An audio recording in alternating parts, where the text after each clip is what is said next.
ഡൽഹിയിൽ തേനും പാലും ഒഴുക്കിയെന്നാണ് AAPയുടെ വാദം. നല്ല സ്കൂളുകൾ 9ാം ക്ലാസ്സിൽ തന്നെ മിടുക്കരായ വിദ്യാർത്ഥികളെ മാത്രമേ 10ാം ക്ലാസ്സിലേക്ക് പാസ്സാക്കുകയുള്ളൂ. അതുകൊണ്ടാണ് ഡൽഹിയിലെ സ്കൂളുകൾ മികച്ചതെന്ന് BJP ആരോപിക്കുന്നു. അപ്പം ഈ ഡൽഹി ഭരണം ആരുടെ കയ്യിലേക്ക് വരും? ഡൽഹി ഭരണം വളരെ ടൈറ്റ് മത്സരത്തിൽ നിൽക്കുകയാണ്. ആദ്യമായിട്ടാണ് കേജ്രിവാൾ ഈ ഒരു പതനത്തിൽ വരുന്നത്. 2015 അദ്ദേഹം ഞാൻ മലമറിക്കുമ്പോൾ ഒരുപാട് കാര്യങ്ങൾ ചെയ്യും എന്നൊക്കെ പറഞ്ഞു, ഡൽഹിയെ മാറ്റും എന്നൊക്കെ പറഞ്ഞു. മാറ്റാൻ സാധിച്ചില്ല. 2020 കേജ്രിവാൾ പറഞ്ഞു, എന്നെ ഈ നരേന്ദ്രമോദി ഭരിക്കാൻ സമ്മതിക്കുന്നില്ല. ഇപ്പം ഞാൻ അടിയും തടയുമൊക്കെ പഠിച്ചു, ഒരു 5 വർഷം കൂടെ എനിക്ക് തരണം, ഞാൻ ശരിയാക്കുന്നു. കൊടുത്തു. എന്നിട്ടും വ്യത്യാസമൊന്നും ഉണ്ടായില്ല എന്ന് മാത്രമല്ല, 2020 ശേഷം കേജ്രിവാൾ ആകെ മാറിപ്പോയി. കേജ്രിവാളിൽ 45 കോടി രൂപ എന്ന് പറയുന്നു, ശീഷ് മഹൽ എന്ന് പേരുള്ള ഒരു പേരെന്ന് വെച്ചാൽ അത് നാട്ടുകാർ കളിയാക്കി വിളിക്കുന്നതാണ്. വലിയൊരു കൊട്ടാരം പണിഞ്ഞു. സ്വർണമെന്നോ അതോ സ്വർണം പോലെയൊക്കെയുള്ള കുളിമുറി, ടോയ്ലറ്റ് ഒക്കെ ആയിട്ട് മുഖ്യമന്ത്രിയുടെ വസതി. CAG കണ്ടെത്തിയത് 30 കോടി രൂപ ഈ ബിൽഡിങ്ങിന് ചിലവായി എന്നാണ്. 8 കോടി രൂപയാണ് ബജറ്റിൽ വെച്ചിരുന്നത്. 8 കോടിയുടെ വീടെന്ന് പറഞ്ഞാൽ തന്നെ എത്ര വലിയ വീടാണെന്ന് ആലോചിച്ച് നോക്കി. അതിന് 30 കോടി രൂപ ചിലവാക്കിയെന്ന് CAG പറയുന്നു. 45 കോടിയെന്ന് കേജ്രിവാളിൻ്റെ ശത്രുക്കൾ BJP, കോൺഗ്രസ് ഒക്കെ പറയുന്നു. എന്തു വാങ്ങിക്കോട്ടെ, 30 ചിലവായിട്ടുണ്ടെന്നുള്ളത് ഉറപ്പ്. നല്ല കാര്യങ്ങൾ ചെയ്യാൻ പുറപ്പെട്ട ആളാണ്. അതുകൂടാതെ ഈ മദ്യനയ അഴിമതി കേസിൽ പെട്ടു. അപ്പോൾ അത് ഇപ്പോൾ കേജ്രിവാളിന് പ്രശ്നം എന്താണെന്ന് വെച്ചാൽ, ഈ മനുഷ്യൻ മത്സരിച്ച് ജയിച്ചാൽ പോലും മുഖ്യമന്ത്രിയാവാൻ പറ്റില്ല. സാങ്കേതികമായിട്ട് മുഖ്യമന്ത്രിയാവാം, പക്ഷേ കേജ്രിവാളിന് ജാമ്യം കൊടുത്തിരിക്കുന്നത് എങ്ങനെയാണ്? ഒരു കടലാസിൽ ഒപ്പിടരുത്, മന്ത്രിസഭാ യോഗം വിളിച്ചു കൂട്ടരുത്. പിന്നെ എന്തിനാണ് മുഖ്യമന്ത്രി? മന്ത്രിസഭാ യോഗം വിളിച്ചു കൂട്ടാൻ പോലും അധികാരമില്ല, അതിൽ പങ്കെടുക്കാനും അധികാരമില്ല, കടലാസിൽ ഒപ്പിടാൻ അധികാരമില്ല. പക്ഷേ മുഖ്യമന്ത്രിയാണെന്ന് പറഞ്ഞ് ചുറ്റി നടക്കാം. അങ്ങനെ ജാമ്യം കിട്ടിയപ്പോഴാണെങ്കിൽ ഒരു മുഖ്യമന്ത്രി സ്ഥാനം രാജിവെച്ചത്. പിന്നെ ഇപ്പം മത്സരിക്കുന്നത് എന്തിനാ? ഇപ്പം മത്സരിച്ചാലും ഇതാണല്ലോ അവസ്ഥ. അപ്പോൾ പിന്നെ എന്തു ചെയ്യും? ഈ ഇതുപോലെയുള്ള കുഴപ്പങ്ങൾ ഇന്ന് വരെ കേജ്രിവാൾ ഫേസ് ചെയ്തിരുന്നില്ല. പിന്നെ അദ്ദേഹം പറയുന്ന പല കാര്യങ്ങളും ഗ്രൗണ്ട് ലെവലിൽ നടപ്പാക്കിയിട്ടുമില്ല. ഇപ്പോൾ BJP അതുകൊണ്ടാണ് ധൈര്യമായിട്ട് പറഞ്ഞത്, ശരി, ഫ്രീ ആയിട്ട് കേജ്രിവാൾ ഇലക്ട്രിസിറ്റി കൊടുത്തു എന്ന് പറയുന്നു. ഫ്രീ ആയിട്ട് ഇലക്ട്രിസിറ്റി കിട്ടിയവർ ഞങ്ങൾക്ക് വോട്ട് ചെയ്യേണ്ട, കേജ്രിവാളിന് തന്നെ ചെയ്തു. കിട്ടാത്തവർ ഞങ്ങൾക്ക് വോട്ട് ചെയ്താൽ മതി.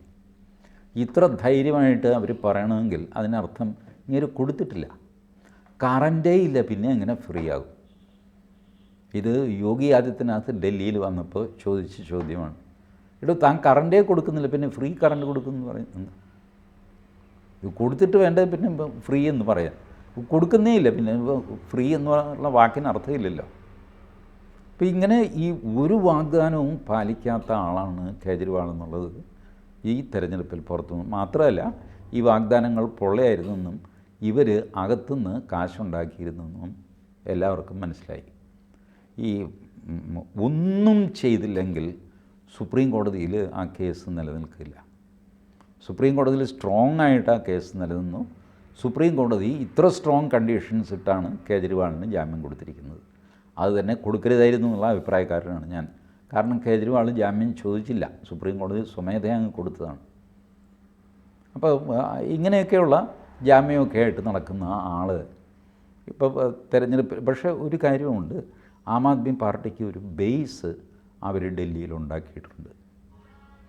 അതേസമയം ലോക്സഭയിൽ അവർക്ക് പച്ച പിടിക്കുന്നുമില്ല.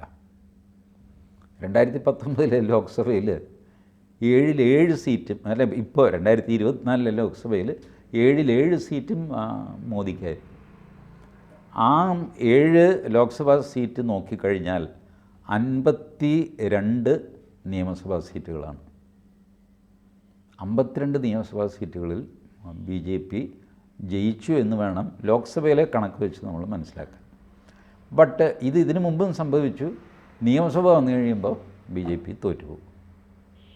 ഇപ്പം നിൽക്കുന്നത് BJP ഒരു 38%, ആം ആദ്മി പാർട്ടി 47-48% കഴിഞ്ഞ തെരഞ്ഞെടുപ്പിൽ നിൽക്കുന്നത്. ഇപ്പോൾ BJP വോട്ട് ഷെയർ ഒരു 8-9% കൂട്ടാൻ പറ്റിയാൽ ആം ആദ്മി പാർട്ടിയുടെ കാര്യം പോക്കാം.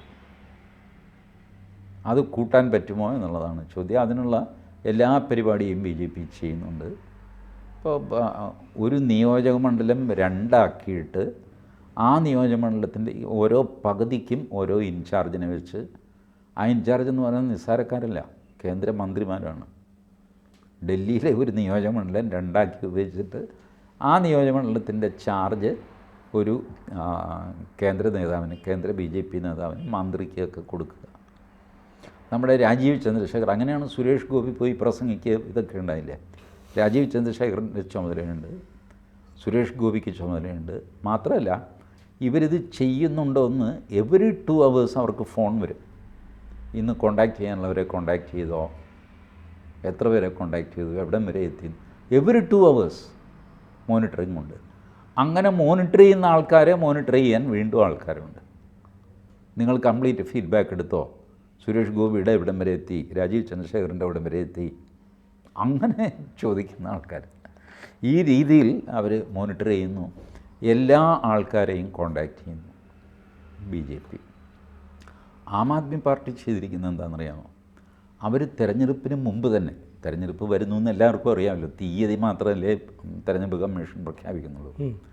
അവരതിന് മുമ്പ് തന്നെ 40 ലക്ഷം ഫോറം, ഈ സ്ത്രീകൾക്ക് 2000 രൂപ മാസം കൊടുക്കും, 2500 കൊടുക്കും എന്നൊക്കെ, അതിൻ്റെ അപേക്ഷാ ഫോറം 40 ലക്ഷം സ്ത്രീകളെ കൊണ്ട് ഒപ്പിടിച്ച് അവർ വാങ്ങിച്ചു. 40 ലക്ഷം സ്ത്രീകളെ അവർ കണ്ടു എന്ന് സാരം. 40 ലക്ഷം സ്ത്രീകൾ എന്ന് പറഞ്ഞാൽ ഒരു 20-25 ലക്ഷം വീടുകളാണ്. അത്രയും വീടുകളിൽ ആം ആദ്മി പാർട്ടി കയറി ഈ ഫോം ഒപ്പിട്ട് വാങ്ങിയിരിക്കുന്നു. ഈ ഫോം ഒപ്പിടുമ്പോൾ സംഭവിക്കുന്നത് എന്താണെന്ന് വെച്ച് കഴിഞ്ഞാൽ ഭയങ്കര സീരിയസ് ആണ് കേട്ടോ. അവർ ഫോം കൊണ്ടുവന്ന് ഒപ്പിട്ട് വാങ്ങിച്ചുകൊണ്ട് പോയിട്ടുണ്ട്. അധികാരത്തിൽ വന്നാൽ അവർ ചെയ്യും. പ്രതീതി സൃഷ്ടിക്കാൻ പറ്റും. ബാക്കി മദ്യനയ അഴിമതി, അപ്പോൾ സാധാരണ നില സ്ത്രീകൾ പറയും അതെന്തെങ്കിലും ആയിക്കോട്ടെ എന്ന്, അതിപ്പോൾ എല്ലാ രാഷ്ട്രീയക്കാരും കുറച്ചൊക്കെ ചെയ്യും എന്ന് പറഞ്ഞ് തള്ളിക്കളയും. ഇത് BJPക്ക് വലിയൊരു ഭീഷണിയാണ്. 40 lakhs ഫോംസ് അവർ കളക്ട് ചെയ്തെന്ന് പറഞ്ഞാൽ അവർക്ക് ആ ഓർഗനൈസേഷണൽ സ്കില്ല് ഇപ്പോഴും ഉണ്ട്, നരേറ്റീവ് ഉണ്ടാക്കാനുള്ള സ്കില്ലും ഉണ്ട്. ഇപ്പോൾ കേജ്രിവാൾ ചെയ്ത് നോക്കും, മിഡിൽ ക്ലാസ്സിന് വലിയ റിലീഫ് കിട്ടി ഈ ഇൻകം ടാക്സും ഉണ്ട്. അത് BJPക്ക് ഗുണമായിട്ട് വരും എന്ന് കേജ്രിവാളിനറിയാം. കേജ്രിവാൾ പറഞ്ഞു ശരി ഗുണം കിട്ടി, പക്ഷേ ഒരു കാര്യം ഞാൻ പറയാം, അടുത്ത ആഴ്ച ഇവർ ഇൻകം ടാക്സ് ആക്റ്റ് കൊണ്ടുവരുന്നുണ്ട്. ആ ആക്റ്റിൽ ഈ തന്ന ഇളവുകളൊക്കെ അവരെടുത്ത് കളയും. ഇതാണ് സംഭവിക്കാൻ പോകുന്നത് എന്ന് പറയുമ്പോൾ ആളുകൾക്ക് ശരിയാണ്. കേജ്രിവാൾ ചോദിക്കുന്ന അല്ലെങ്കിൽ ആ ആക്റ്റും കൂടെ ഇപ്പോൾ പാസ്സാക്കാൻ എന്താ, ബജറ്റിൻ്റെ കൂടെ ഇൻകം ടാക്സ് ആക്റ്റ് ഒരാഴ്ച മാറ്റി വയ്ക്കുന്നത് എന്തിനാണ്? മാറ്റി വയ്ക്കുന്നത് ഇതിനാണ്. ഈ ഇളവില്ലാതെയാക്കുന്ന ആക്റ്റാണ് ഈ വരുന്നത്. ഇത് ഈ ദുഷ്പ്രചരണം ക്ലിക്കാവാൻ സാധ്യതയുണ്ട്. ഇതുപോലെയുള്ള ക്രൂക്കഡായിട്ടുള്ള പ്രചരണമാണ് കേജ്രിവാളിൻ്റെ. യമുനയിൽ വിഷം കലർത്തി എന്ന് പറഞ്ഞു. ഞാനാണെങ്കിൽ കേജ്രിവാളിനെ പിടിച്ചകത്തെടുത്തു. It's a terrorist act. BNS 112 വകുപ്പ് സിനിജി എടുത്ത് നോക്കിക്കോളൂ. കുടിവെള്ളത്തിൽ വിഷം കലർത്തുക എന്ന് പറയുന്നത് ക്രിമിനൽ ആക്റ്റാണ്. പേരില്ലാത്ത ഒരു FIR രജിസ്റ്റർ ചെയ്യും. കേജ്രിവാളിനെ സാക്ഷിയായി വയ്ക്കും, പോലീസ് സ്റ്റേഷനിൽ വിളിപ്പിക്കും. നിങ്ങളോട് ആര് പറഞ്ഞു? ആരാണ് കുടിവെള്ളത്തിൽ വിഷം കലർത്തി? ആരിത് കണ്ടുപിടിച്ചു? എങ്ങനെ കണ്ടുപിടിച്ചു? എവിടെ കണ്ടുപിടിച്ചു? എന്നിട്ട് പുള്ളി പറയുന്നത് യമുനയിലെ വെള്ളം ഞങ്ങളുടെ എഞ്ചിനീയർമാർ ബ്ലോക്ക് ചെയ്തു. ബ്ലോക്ക് ചെയ്യുന്ന പിന്നെ യമുനയിൽ ഇപ്പോൾ ഉള്ള വെള്ളം ഏതാ? നിങ്ങൾ ബ്ലോക്ക് ചെയ്തില്ല ഹരിയാനയിൽ നിന്ന് വരുന്ന വെള്ളം. അപ്പോൾ ഈ വെള്ളം ഏതാ? ഇങ്ങനെ ചോദ്യം ചെയ്യേണ്ട ഇയാളെ. ഇത്ര വലിയ അപവാദം പറഞ്ഞ് പരത്തിയിട്ട് കുടിവെള്ളത്തിൽ വിഷം എന്ന് പറയുന്നത് വലിയൊരു പ്രശ്നമാണ്. ലക്ഷക്കണക്കിന് ആൾക്കാർ മരിച്ചു വീഴുന്ന പ്രശ്നമാണ്. എന്നാൽ ആൾക്കൊരു വയറ്റിളക്കം പോലും ഉണ്ടായിട്ടുമില്ല. അപ്പോൾ പിന്നെ ഇയാളെങ്ങനെ ഈ വിഷം കണ്ടെത്തി? അപ്പോൾ ഇത്രയും ഹീനമായ പ്രചരണം നടത്താൻ തൊലിക്കട്ടിയുള്ളവനാണ് കേജ്രിവാൾ. അത് തുറന്നു കാണിക്കാൻ ആമത് ശ്രമിച്ചിട്ടുണ്ട് BJP. കോൺഗ്രസ് ഡബിൾ മൈൻഡിലുമായിരുന്നു. അതായത് ഒരു സംസ്ഥാനത്തിന് ഭരണം പിടിക്കാൻ വേണ്ടി കുടിവെള്ളത്തിൽ വിഷം കലർത്തി എന്നൊക്കെ പറയുകയാണെങ്കിൽ എത്ര നീചമായൊരു പ്രവൃത്തിയാണെന്ന് ജനങ്ങൾ തിരിച്ചറിയില്ലേ? അറിയണം എന്നില്ല.